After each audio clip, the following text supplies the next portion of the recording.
कृष्ण खटवाणी 1927 खां 2008 ईस्वी सिंधीअ जो मक़बूल कहाणीकार, नावल नवीस ऐं नाटक नवीस आहे। संदसि कहाणियुनि जा मुख्य मजमूआ आहिनि विंदुरी ऐं ॿियूं कहाणियूं 1964 ईस्वी ऐं मिठड़ी तो न सुञातो 1973 ईस्वी।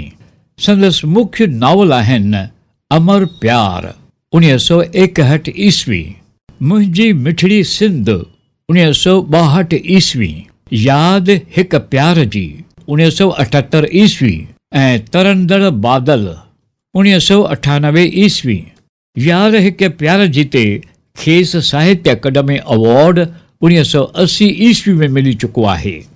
मंघाराम मलकाणी 1896 खां 1980 ईस्वी सिंधी नंढे नाटक जो अबो मञियो वञे थो। हू नाटक नवीस सां गॾु सुठो अदाकार ऐं हिदायतकार बि हो। संदसि नाटकनि जा मुख्य मजमूआ आहिनि 5 नंढा नाटक 1937 ईस्वीअ, पंगति पर्दा 1938 ईस्वी, 1987 ईस्वीअ, जीवन चहचिटा 1957 ईस्वी में, पाप कीन पुण्य 1962 ईस्वी ऐं खुड़ खबीता पिया टिमकन 1963 ईस्वी। हुन सिंधी तनक़ीद खे पिणु औज ते रसायो। संदसि ॿियूं मुख्य रचनाऊं आहिनि अदबी असूल 1957 ईस्वी, सिंधी नसुर जी तारीख़ 1968 ईस्वी ऐं साहित्यकारनि जूं स्मृतियूं 1979 ईस्वी वग़ैरह। सिंधी नसुर जी तारीख़ ते खेस साहित्य अकादमी अवॉर्ड 1969 ईस्वीअ तक कयो वियो।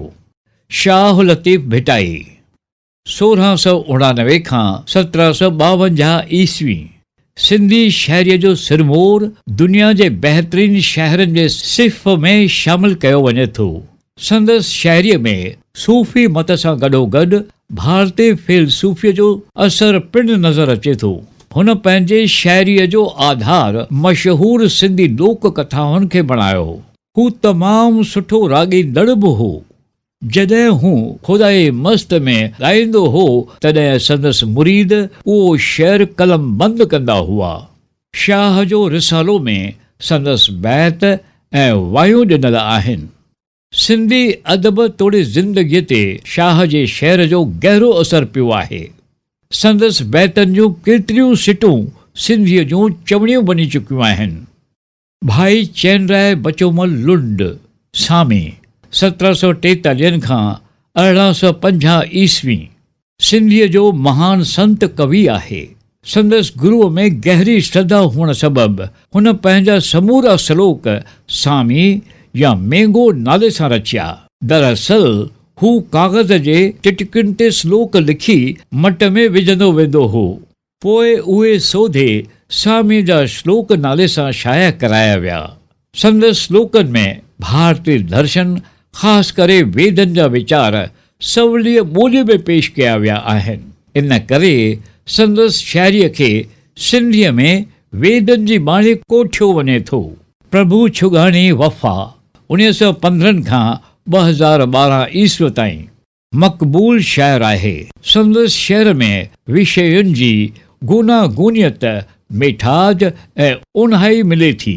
संदसि शेर जा मुख्य मजमूआ आहिनि झनकार 1958 ईस्वी, परवाज़ 1962 ईस्वी, सुर्ख गुलाब सुरहा ख्वाब 1980 ईस्वी, मां अज़ल जी उञ आहियां 1980 ईस्वी, आईना ऐं अक्स 1994 ईस्वी ऐं सिज लहण ते आहे 2000 ईस्वी। खेस सुर्ख गुलाब सुरहा ख्वाब ते साहित्य अकादमी अवॉर्ड 1981 ईस्वी में मिली चुको आहे। नारायण श्याम 1922 खां 1981 ईस्वी ताईं सिंधी शाइरीअ जे जदीद दौर जो बहितरीन शाइर मञियो वञे थो। संदसि शाइरीअ में ज़िंदगीअ जा नाज़ुक जज़्बा, कुदरत जी सूंहं ऐं ऊनी फ़िलसूफ़ी मिले थी। हुन शाइरीअ जे रवाती फॉर्मनि सां गॾु केतिराई नवां फॉर्म इस्तेमालु कया आहिनि। संदसि शाइर जा मुख्य मजमूआ आहिनि पंखड़ियूं 1956 ईस्वी, महकी वेल सुबुह जी 1963 ईस्वी, माक बिना राबेल 1964 ईस्वी ऐं वारीअ भरियो पलांद 1978 ईस्वी वग़ैरह। खेसि वारीअ भरियो पलांद ते साहित्य अकादमी अवॉर्ड 1970 ईस्वी में अता थी चुको आहे। संदसि मुख्य रचनाऊं दात ऐं हयात उनवान सां 2 भाङनि में वरी छापायूं वियूं आहिनि। डॉक्टर नारायण परयाणी भारती, जनम 1932 ईस्वी, मशहूर पत्रकार, कहाणीकार ऐं खोजनीक आहे। हुन भारत में सिंधी लोक अदब कठो सौदे श्याम नारायण जो साराह जोॻो कमु कयो आहे। लोक अदब ते संदसि डज़न खण किताब छपिजी चुका आहिनि, जिन मां मुख्य आहिनि खोजमालो 1961 ईस्वी, सिंधी लोक कहाणियूं 1962 ईस्वी, सिंधी लोक साहित्य 1971 ईस्वी ऐं हिकिड़ो हो सौदागर 1975 ईस्वी वग़ैरह। दस्तावेज़ 1962 ईस्वी संदसि कहाणियुनि जो मुख्य मजमू आहे। हू गुज़िरियल 5 ॾहाकनि खां सिंधी टाइम्स जो एडिटर रहियो आहे। कला प्रकाश, जनम 1934 ईस्वी, सिंधीअ जे मशहूर नावल नवीस ऐं कहाणी नवीस आहे। हुन पंहिंजे रचनाउनि में घर ज़िंदगीअ जे हक़ीक़ी सचायुनि, पंगती नातनि ऐं उन जे कोमल भावनाउनि खे पुरअसुर नमूने पेश कयो आहे। संदसि मुख्य नावल आहिनि हिकु दिल हज़ार अरमान 1957 ईस्वी, हिकु सुपनो सुखनि जो 1971 ईस्वी, हयाती होतन रे 1974 ईस्वी ऐं आरसीअ आॾो 1993 ईस्वी वग़ैरह। संदसि कहाणियुनि जा मुख्य मजमूआ आहिनि मुर्क ऐं ममता 1972 ईस्वी ऐं वारनि में गुल 1992 ईस्वी। खेसि आरसीअ आॾो नावल ते साहित्य अकादमी अवॉर्ड 1994 ईस्वी में मिली चुको आहे। गोबिंद माल्ही 1921 खां 2001 ईस्वी ताईं तरक़ी पसंद धारा जो मशहूर नावल नवीस, नाटक नवीस ऐं कहाणीकार आहे। हुन केतिराई नावल लिखिया आहिनि जेके आम पाठकनि में काफ़ी पसंदि पिया आहिनि। इन करे खेसि सिंधी नावल सम्राट कोठियो वञे थो। संदसि नावलनि मां मुख्य आहिनि पखीअड़ा वलर खां विछुड़िया 1953 ईस्वी, ॾेही पर ॾेही थिया 1957 ईस्वी ऐं प्यार जी प्यास 1972 ईस्वी वग़ैरह। संदसि कहाणियुनि जो मुख्य मजमूओ आहे इहा बि का आखाणी आहे 1974 ईस्वी। प्यार जी प्यासे ते खेसि साहित्य अकादमी अवॉर्ड 1973 ईस्वी में मिली चुको आहे। डॉक्टर मुरलीधर जेटली, जनम 1930 ईस्वी, मशहूर भाषा विज्ञानी ऐं नसुर नवीस आहे।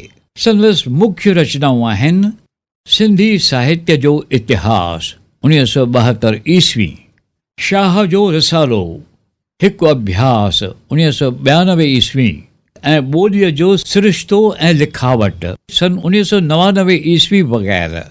हुन सिंधी पहाका ऐं मुहावरा कोश 1993 ईस्वी जो संपादन कयो आहे। सिंधी ॿोलीअ ऐं साहित्य ते संदसि 150 खण तहक़ीक़ी ऐं तनक़ीदी मज़मून पिणु शाया थी चुका आहिनि। कृष्ण बछाणी राही 1932 खां 2007 ईस्वी ताईं पुख़्तो शाइर ऐं सुठो कहाणीकार आहे। हुन जे कहाणियुनि जो मजमू आहे लुड़क ऐं मुर्क 1956 ईस्वी। संदसि शाइर जा मजमूआ कुमाच 1969 ईस्वी ऐं वसण संदा वेस 1987 आहिनि। खेसि कुमाच ते साहित्य अकादमी अवॉर्ड 1971 ईस्वी में मिली चुको आहे।